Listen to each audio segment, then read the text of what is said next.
Kenapa hanya Jokowi saja yang selalu diserang, difitnah, dijadikan sasaran kebencian? Kenapa bukan mantan presiden yang lain, semisal SBY ataupun Megawati? Ada yang bisa menjawab?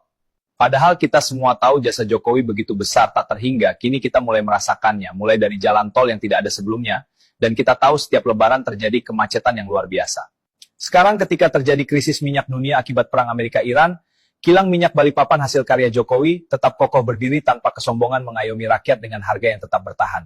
Banyak hasil karya Jokowi yang hari ini tidak kita rasakan. Tapi kelak kemudian hari anak cucu kita yang mendapat manfaatnya, apakah mereka yang benci Jokowi sadar akan hal ini atau mereka pura-pura buta?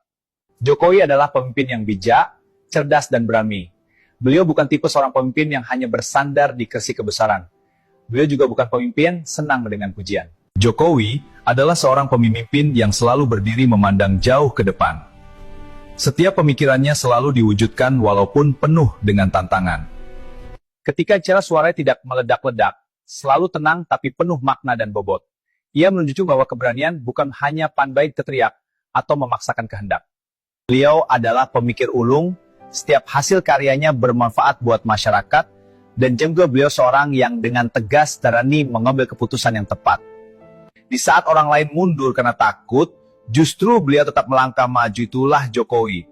Sederhana dalam tutur kata, namun luar biasa dalam bertindak. Beliau seorang pemimpin yang gagah dan berani. Tegas dalam prinsip dan berani membela kebenaran demi bangsa dan negara.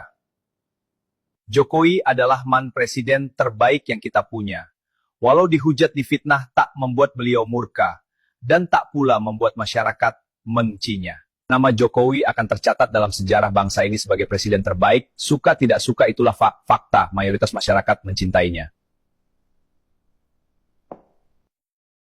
Tapi Pak Jokowi mencatatkan sejarah sebagai zon politikon gitu, atau orang politik yang salah satu yang tercanggih tanpa partai dari bukan. Kalau saya bukan salah satu yang tercanggih. Coba gimana? Iya kan, yang namanya paling itu kan satu.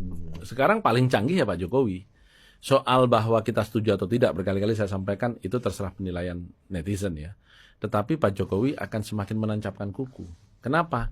Karena ini menjadi satu-satunya presiden yang mampu menjadikan wapres anaknya. Dalam sejarah berapa kita merdeka sejak tahun 45, baru kali ini.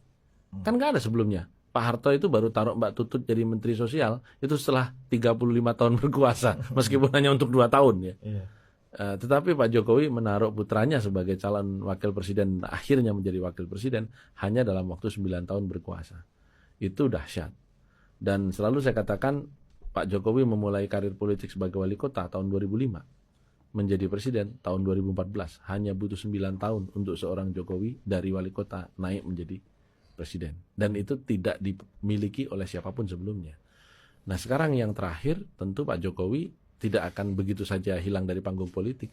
Saya tidak pernah percaya itu mau pulang berkebun atau beternak dengan remunerasi yang diberikan negara atas pengabdiannya selama 10 tahun itu. Saya nggak pernah percaya.